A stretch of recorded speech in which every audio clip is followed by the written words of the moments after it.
presentation, and I just wanted to open by saying, on behalf of the Regents, that it's just been so great to be here at UCIRA, and I've been inspired by all of the creativity and proactive problem solving and the can-do spirit I've seen from artists across all campuses and all disciplines. You really know how to make do and survive and thrive in resource-scarce environments, much like the desert flora and fauna that some of you study. You're a great example for the whole university system in this difficult time, and I'm grateful to have this opportunity to make a presentation and a policy proposal. This is a challenging time for us and our student body. Student tuition rose about 40% last year. It's being raised 8% again this year, as you know. The results can be seen all over YouTube. Student mass protests, occupations of buildings, direct action, and mass arrests, police beatings, the uses of batons, pepper spray, tear gas, etc. This is not good for the student body. Nobody wants this to happen.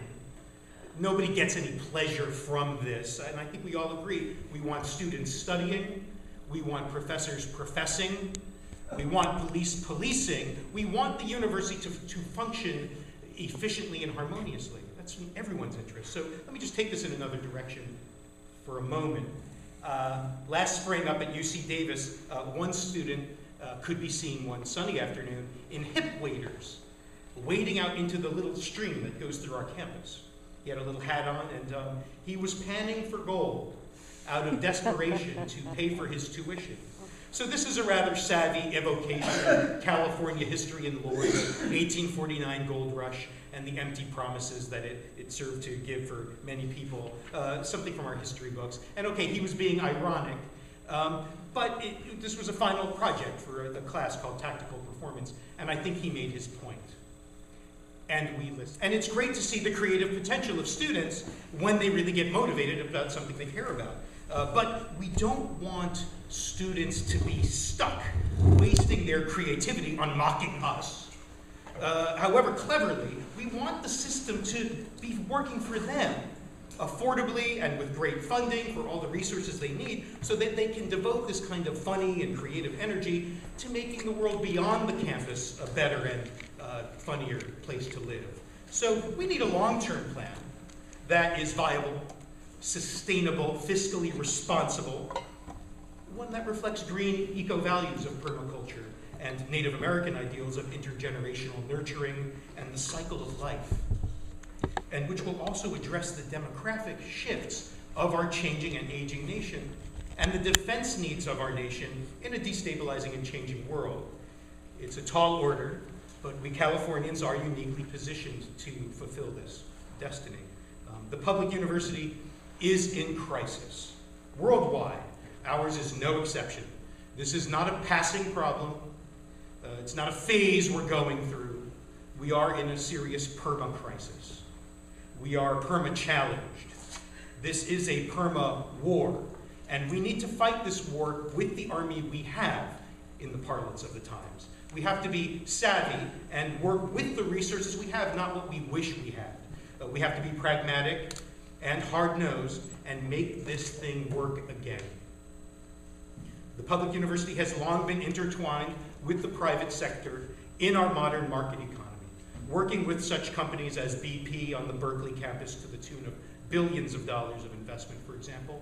We managed to achieve synergy in which all parties can grow and prosper together. This is nothing new, and it's trending upwards and onward and even inward with the privatization of our genetic codes. So as we know, in many public schools already, McDonald's and Burger King have helped solve the budget crunch. This is grade schools, middle schools, high schools. They're ahead of us in a way. They help solve the budget crunch by providing food for the cafeteria, workbooks that promote their products while also teaching math and science.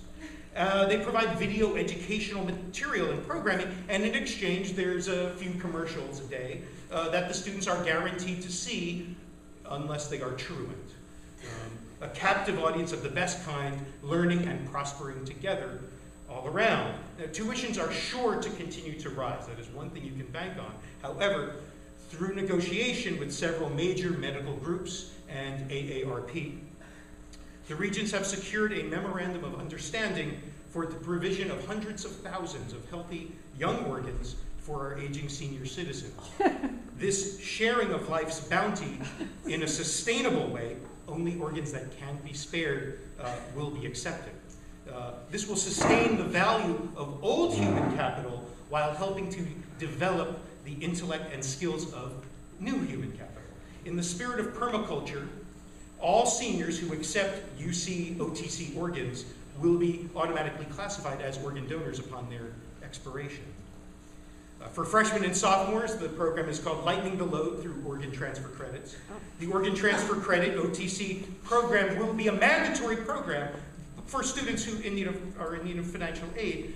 Typically, year one tuition would be paid for with a kidney, year two with an eye. However, books and lab fees, which also are rising, as you know, can also be paid for with bone marrow credits, for example. Our university's medical schools are top-notch, world-class institutions, and with just a little expansion funding, they will be able to handle this assignment. Standardized procedures can reap the benefits of neo-Fordism for a smooth and efficient mass organ transfer.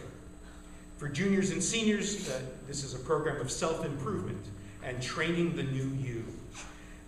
What I mean by this is now that the needs of our seniors have been handled in an efficient way, the state university must provide for the security and the stability of future generations. It's our responsibility. The Regents have negotiated an advantageous agreement with leading defense and biotech corporations, and funding for the campuses will be provided by these firms for all operating costs and needs. In exchange, organs transferred from the student body in the OTC program will be replaced with cutting-edge and experimental technology such as the infra-eye, which Drummond is perfecting right now. Student recipients of these new cyborgans will have their tuition covered for the final 2 years of school and will receive free training on the personal and military applications of these items. So there's a net organ loss of 0, essentially. Upon graduation, these students will be placed by the Department of Defense in prestigious 3-year assignments, depending on the needs of the military at that specific time. This is the ultimate win-win scenario. The public university has found its future as the siphoning system for transgenerational organ transfer, experimental testing ground for vital new biotechnology, and as a personnel reservoir and funnel for the nation's defense requirements abroad. There are certain market models that I think this model really exemplifies. A quality product, mass-produced and deliverable with a predictable and dependable schedule. Admissions happen on this date, matriculations on this date, it's seasonal and reliable. There are great efficiencies achieved by delivering value wholesale in volume. This is a resource that many universities simply do not have because of size. We do anticipate unit loss as we ramp up during the adjustment period, but that has already been allowed for in the model. Now, as we go forward with this proposal, of course there are serious ethical concerns. For example, is the market really being allowed to do its best work with this highly valuable and personally precious commodity? Can something as big and clunky and governmental as a public university really be trusted to get the best price for our clients, the student donors? Probably not. Just to be honest, we're working with wholesale here, bulk and volume, and this is a fair question to ask. Who's to say what the right price is for something as personal as a pen? We could also arrange simply to have young folks sell the rights to certain organs in the same way that one can sell the mineral rights or water rights or airspace of one's property. It's along the same lines. Taking the value of these commodities seriously requires a great deal of thought.